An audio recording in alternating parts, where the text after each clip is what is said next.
Well, first impressions are everything. So what were the impressions that President Trump gave with his first speech as commander-in-chief? We're here to analyze some top moments. Pollster Frank Luntz. Good morning, Frank. Good to have you here. Good morning. Thank you. So, you know, the members of the media can talk all day long about their own opinions of the speech. What really matters is what the American people think, and you found that out for us. Well, there's one clip in particular that stood out where he differentiated his leadership from those that came before him. There's been a lot of arguments about what he said or didn't say, but this clearly was the most impactful moment of his inauguration speech. Let's take a look.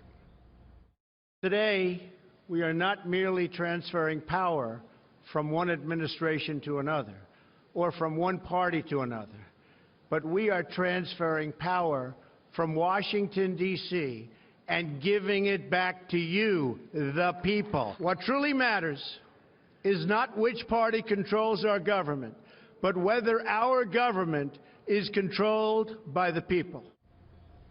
That's powerful. Whether our government is controlled by the people. Now, Donald Trump says that he wrote that speech. That's the best line. It's a line that I would have been proud to have created. It demonstrates that there really is a change in focus. It demonstrates that there's a change in the commitment to keeping your promises and saying what you mean and meaning what you say. There are other things in this speech I might have done differently, but that is speech perfection. He should be applauded for that. If someone had told you, Frank, and handed you just a transcript of that speech and said that this was delivered by Bernie Sanders up in Vermont, would you have believed it? Well, I would have expected that he would have talked about making the rich poor. I would have expected that he would have talked about a lot of free stuff. So, no, actually, it sounds like a Donald Trump speech, but he's speaking to millions of people who feel forgotten and feel betrayed. Right. And they won't feel forgotten anymore. And why do I think the protesters would not have come out if it had been Bernie Sanders speaking? Well, that's for sure. Yeah. That's for sure. A very different tone on patriotism, on America first, for sure. But you saw those protesters firsthand, Frank. You tweeted about your experience at the Women's March. I'm going to put that tweet up on the screen that you mentioned. You said, "I've never seen such ineffective protesters in my life. They carry love Trump's hate while shouting disgusting comments. Women's March." So you talk about the effectiveness of the inaugural. Would you say that the protests were ineffective as a response?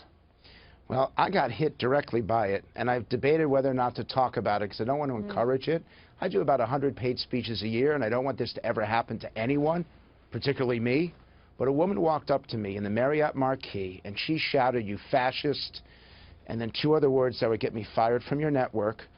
And she threw this red confetti glitter right in my eyes, and she picked up another handful, and she was no more than 6 inches away, and I was covered with this stuff. And since when do you have the right or just the ability to attack people in a private setting, in a private matter? I mean, you're going to end up hurting someone. I'm going to tell you something. These protests are out of control. The language is out of control. There are 8, 9, 10-year-olds watching this. They read these horrible words from these signs. And to have to face this personally, I mean, you can see I get choked up. I never thought this would be America. I never thought this would happen in this country. Frank, I'm sorry you had to deal with that. And that, along with Madonna saying that she's thought many times about blowing up the White House, what do you think they were trying to accomplish yesterday? I think they want to prove that they can be as loud and obnoxious and in your face as possible. I think they want to try to intimidate the Trump administration.